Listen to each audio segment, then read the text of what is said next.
Jamais connaître le nombre de personnes massacrées. Il fallait faire 30 ou 40 kilomètres à pied pour entrer dans un camp militaire pour venir en France. On les aura embarqués sans meubles, sans rien. On a tout perdu, si vous voulez. D'ailleurs, le bon Dieu, je crois qu'il l'a protégé, parce que, bon, invadé des prisons, marcher pendant 15 jours dans une montagne d'Orès, et arriver à la maison et partir revenir, parce qu'on est venu presque tout seul, nous. Hein. On n'a pas à dire merci à personne. À personne. On s'est démerdé seul. Quand on est arrivé au camp, personne qui venait le chercher là où il était. Il serait mort là où il était. Le 19 septembre 1962, où le Premier ministre Georges Pompidou, qui va demander au ministre des Armées: j'estime nécessaire d'assurer le transfert en France des anciens supplétifs qui sont actuellement en Algérie et qui sont venus chercher refuge auprès des forces françaises sous la menace de représailles de leurs compatriotes. Du fait des massacres en Algérie, il va y avoir un changement progressif tout de même de la politique française, peut-être un peu tardivement tout de même. Nous, on est partis avec rien. Moi, j'étais camouflée dans le camion militaire avec mon mari, il m'a mis le manteau militaire pour me cacher. Il a pris la petite et on était partis la nuit. Autrement, on va passer le sauveur arabe. Vous savez qu'est-ce que c'est? Quand la gorge elle est ouverte. Eh bien, on arrive ici, eh bien, on est citoyens, on est des Arabes de Bougnoul. Et sans compter la souffrance, parce qu'il y a ça, mais la souffrance qu'ils ont vécue. Quand les artistes sont arrivés en France, qu'est-ce qui s'est passé? On les a mis dans des ghettos, on les a campés dans des ghettos. Et ça, il y a des gens qui ne le savent pas. Il y en a qui l'ignorent, ça.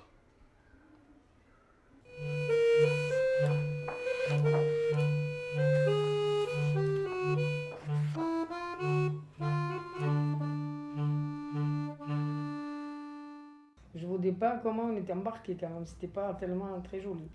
Et après, quand on était arrivé à Marseille, on a trouvé le carreau rouge qui nous attendait avec les biberons d'eau libre, les gosses, nous donnait un bout de café chaud, tout ça. Alors là, c'est l'arrivée du bateau militaire qui s'appelle le Trieux, qui arrive donc à Marseille et qui va débarquer près de 650 personnes. Alors, on a quand même des photos qui sont assez formidables. Alors là, dans le Trieux, il y a beaucoup de familles de Kabyles. Oui, oui. Et donc, ils vont attendre comme ça, toutes ces familles vont attendre le soir pour après partir au camp de Sainte-Marthe et du camp de Sainte-Marthe, qui est un camp militaire, jusqu'au Larzac. Parce que le jour, on ne circule jamais. Non, on ne circule pas le jour. C'est toujours on ne circule la pas nuit. le jour, c'est toujours la nuit. Est-ce que tu peux me dire pourquoi? Quand il y avait des familles d'ex-harkis qui arrivaient à Marseille, Oui. ils étaient en but au dénigrement des Algériens qui étaient présents à Marseille et du FLN. Ah, ok. Donc on leur jetait des pierres, enfin le FLN leur jetait des pierres et la France ne faisait rien pour faire cesser ça. Oui. Donc c'était pour les protéger et en même temps de nuit parce qu'il fallait éviter que les Français soient au courant de ça. Ah. Donc c'était le plus invisible possible, le plus calme possible. Et on a comme ça des photos, photos assez extraordinaires, des gens qui arrivent, qui portent toute leur fortune sur le dos. Quoi, sur le dos, tout à fait. Ils ont que ça, ils ont emmené que ça.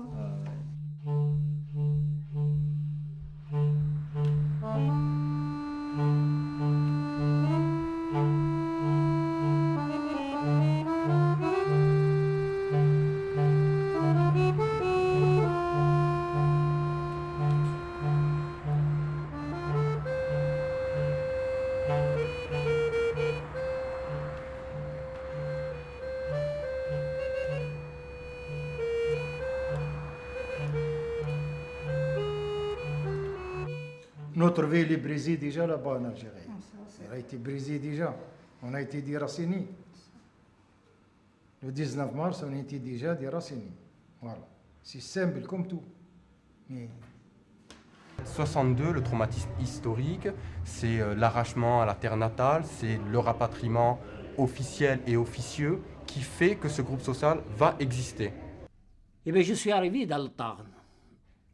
Et 800, ils m'ont dit, écoutez, prenez cette route, vous verrez bien. Alors, on a trouvé une bus qui va vers Bisselcy. Eh bien, on a pris le bus. On est arrivé à cet endroit, le gars, le chauffeur, il me dit, désolé, il faut descendre. Mais je lui dis, où c'est qu'il est le cas? Ah, mon pauvre, il m'a dit, vous en avez pour un moment avant d'arriver. Et je lui dis, comment? Avec un enfant de 6 mois de bas âge, on va faire tant de kilomètres au milieu de la brousse, à pied. Il n'y a pas d'autre solution.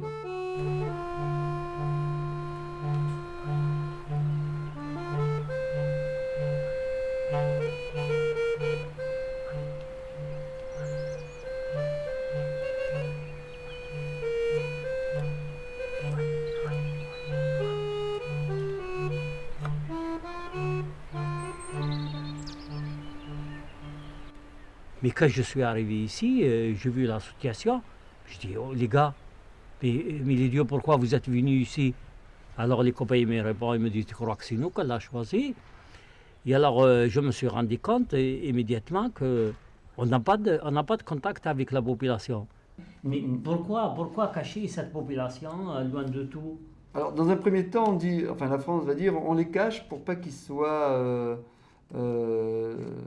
en but aux tracasseries du FLN, machin, etc. Bon, je dois dire qu'on est en France, donc le FLN ne devrait pas faire la loi en France. En tant qu'enfant, j'ai passé des années merveilleuses, puisqu'on avait nos parents, nous étions insouciants.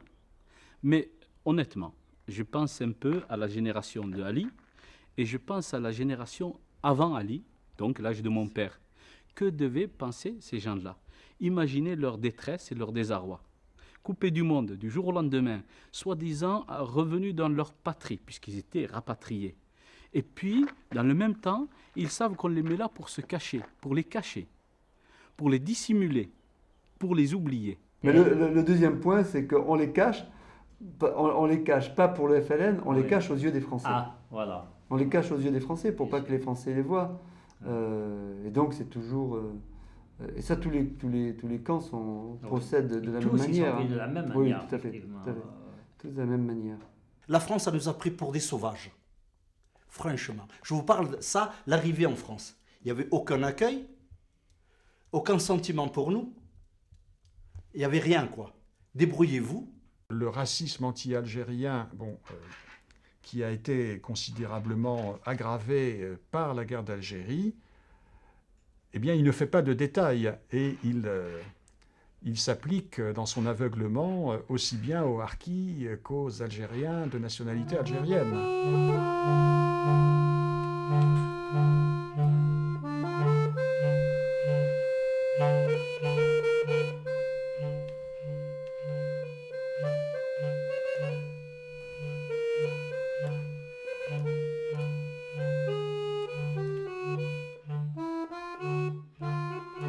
On n'avait aucun contact avec l'extérieur, Non.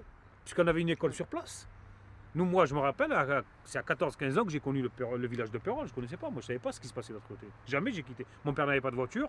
L'administration venait un petit peu à nous de temps en temps, parce que la commune de Jouques détachait une fois par semaine une personne pour l'aider par administrative. Oui. Les commerçants, on avait donc des ambulants qui venaient ici, des gitanes qui venaient nous vendre du linge. Donc, on n'avait pas besoin d'aller à l'extérieur, en fait. C'est l'espace qui vous permet de vous dire que vous êtes harki. Je suis harki parce que j'ai vécu dans ce camp. Si vous êtes dans une cité lambda, l'espace ne vous permet pas de vous revendiquer comme harki, parce que si vous le dites, le reste de la population va vous rejeter.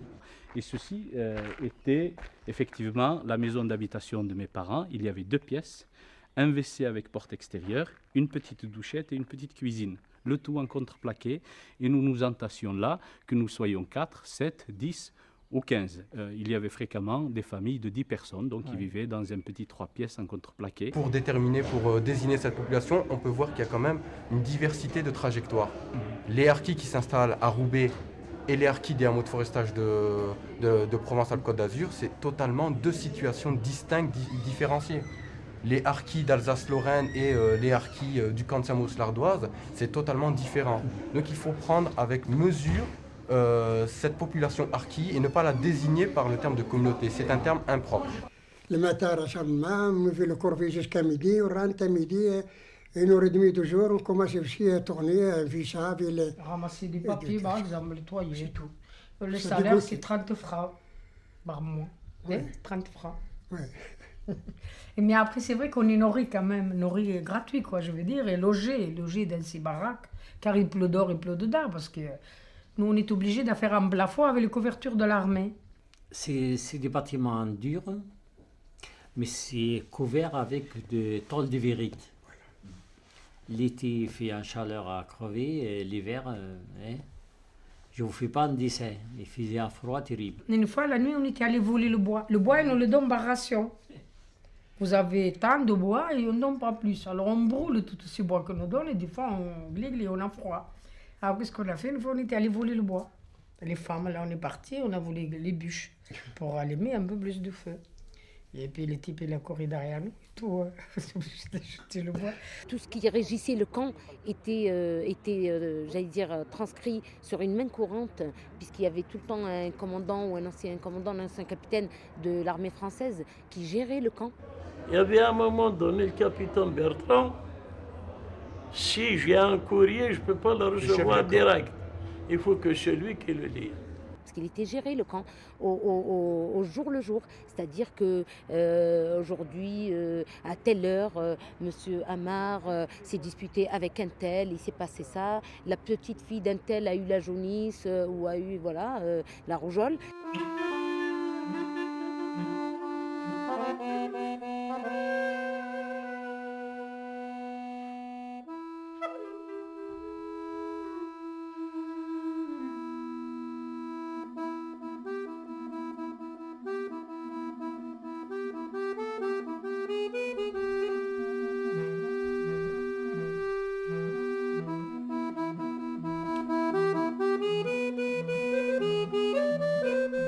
On était écartés, les sauvages, parallèles, dans des camps. Et puis le travail, aller travailler dans les forestiers, faire des plantations, faire des chemins, dans les chemins de fer, dans des routes. Voilà ce qu'on nous a réservé la France. Dans des mines, par exemple. Mais jamais un emploi stable comme tous les Français. On touchait 14 francs par jour à l'époque, en 69. C'est pas une somme énorme à l'époque. 14 francs par jour, on touchait. En plein guérille, on travaillait dans les eaux-forêts. En plein rabat, on était. C'est débroussailler les eaux-forêts et réparer les routes, ce qu'ils sont abîmés. Il fallait boucher les trous, bien souvent, qu'ils soient bien entretenus.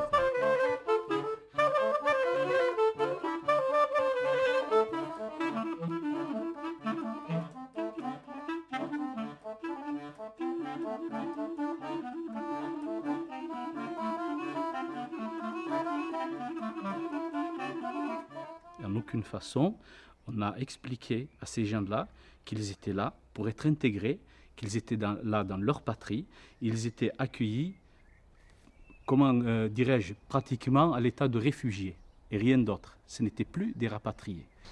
Et je dis comment réfugié? Je ne suis pas réfugié, moi. Réfugié comment? L'Algérie, elle a été française, je viens de l'Algérie, je viens de la France.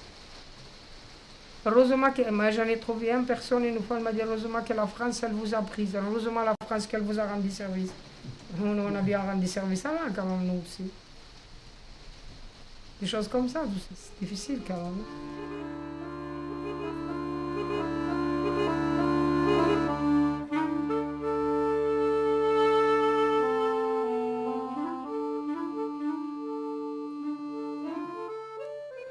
On est venu parce que mon mari il a fait 39-45, il a fait 5 ans à Bonfou, il a fait 7 ans et demi à l'Algérie, et quand nous sommes arrivés ici, lui il a déjanté à cause de trop de guerres, et moi je me trouve avec 3 gosses, et que l'homme il a perdu la tête, il devient alcoolique, et j'ai levé mes gosses toutes seules. Il faudra aussi rendre hommage à nos femmes, les femmes des harkis qui ont su cèdre. Parce que nous, on partit le matin, peut-être certains rentrent le soir, mais beaucoup parmi nous, on parle le lundi, on rentre que le samedi après. On ne voyait pas nos enfants, et ni nos femmes, ni personne. On rentre qu'une fois par semaine. Eux, le courage qu'ils ont, élever ces enfants naturellement et faire face à la situation. Mais au début, non, ça a été très très pénible. Au début, ça a été... L'Algérie, ça a été quelque chose de séparation, ça a été dur. Et en même temps, il y a une vie dans les hameaux forestiers ou dans les camps. Il y a vraiment une vie. Oui. Il y a vraiment une vie. Quoi. Mais c'est une vie où on est entre soi. L'été, quand on était là, parce qu'on traînait, on n'avait rien à faire. Je veux dire, on n'avait pas d'occupation, on n'avait rien. C'était vraiment la campagne, à part monter en colline. Moi, je me rappelle, j'étais tant jeune. En automne, j'allais chercher les écureuils. Je les vendais sur le marché.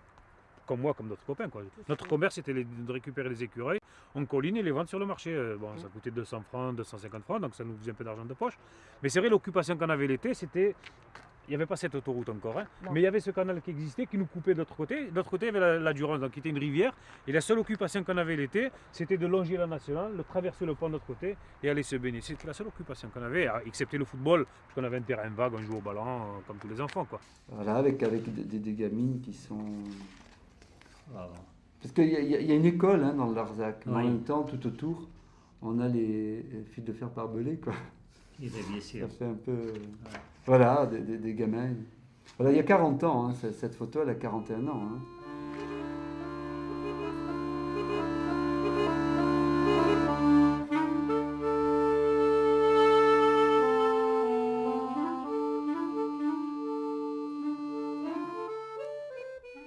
C'est ça le cas. Oui. Tu vois, les murs, ils sont toujours debout. Il n'y a plus de toit, plus rien. Là. Ça, c'est la rentrée du camp. Oui, c'est là, il y avait le camp Joffre. Ouais. Et tu vas voir, quand on rentre, tu as la gendarmerie.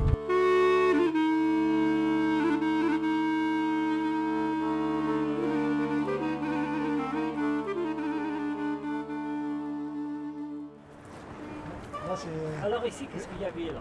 Joffre est parti. Ça, c'est les gendarmes ici. La gendarmerie et le dispensaire, le centre social avec l'assistante et tout ça. Le reste, c'est là que tu arrives, tu vois un grand panneau quand Joffre.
Oui, mais ils ont vécu la misère.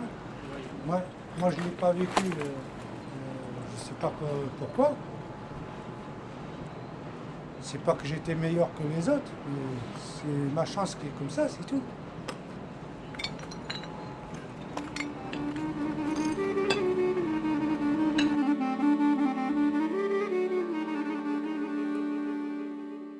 Mais il ne faut quand même pas oublier que malgré tout, une grande partie des harkis ont quitté ces camps ou ces hameaux de forestage plus ou moins vite et se sont retrouvés dans les régions industrielles où il y avait du travail. Et c'est lui qui l'a trouvé du travail, il attend pas 24 heures. Hein. Ah oui, il s'est tiré. Et c'est vrai que c'est formidable. Le premier, il est parti, puis ça suivit, hein, les uns derrière les autres. Et comme je vous avais dit tout à l'heure, la chance qu'il y avait, à l'époque, les années 60, il y a du travail. Il y a du travail. Et je crois que c'est ça qui nous a sauvés, sinon ça serait catastrophique. Hein. J'avais envie de m'en sortir. Tellement ma jeunesse a été gâchée en Algérie, et j'avais un autre gâché en France, mais enfin, j'ai dit, il ne fallait pas rester là, il fallait s'en sortir.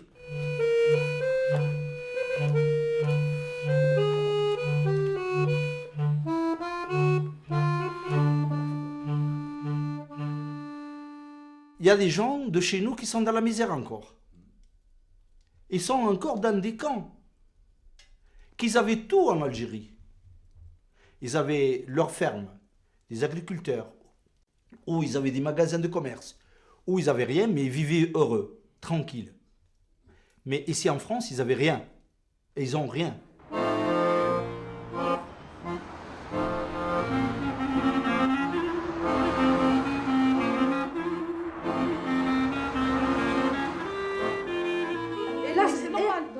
Et là, c'est l'histoire de sa vie, regarde. Tout ce qui était sur sa vie, quand tout ce qu'il a fait, tout ça. Alors, c'est nous, dans la C'est pour ça, pour l'honneur de mon père, on continue à défendre les droits.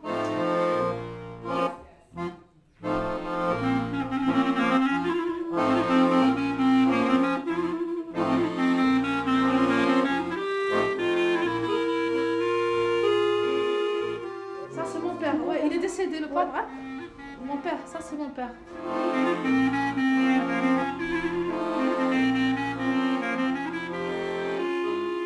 Nos vieux, ils sont tous partis. J'ai mon beau-père, moi. Il est mort. C'est un ancien militaire, un ancien officier. Il est mort. Moi, je suis foutu, moi. Moi, il me reste 2 ou 3 jours, 73 ans. Qu'est-ce qu'il me reste, moi? Et tu crois que je vais aller vivre encore 10 ans, encore de plus? Non. Non. Encore 2 ou 3 jours que je vivrai avec mes enfants. L'aide, le plus l'aide, c'est pour les enfants, pour la jeunesse. Parce que la jeunesse, maintenant, ils savent lire, ils savent écrire. Il faut un contact. Pour faire contact les étrangers avec les Français, pourquoi on ne fait pas le contact les Français avec les Français?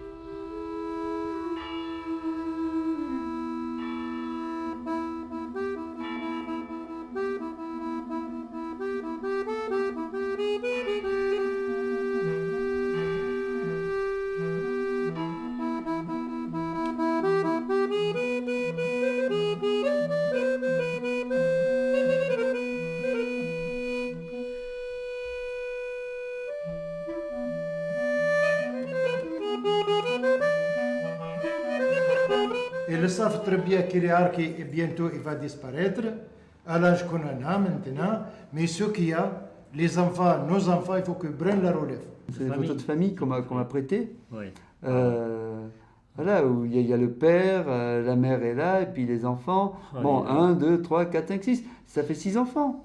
Donc, forcément, après, ces enfants, ça renouvelle la population.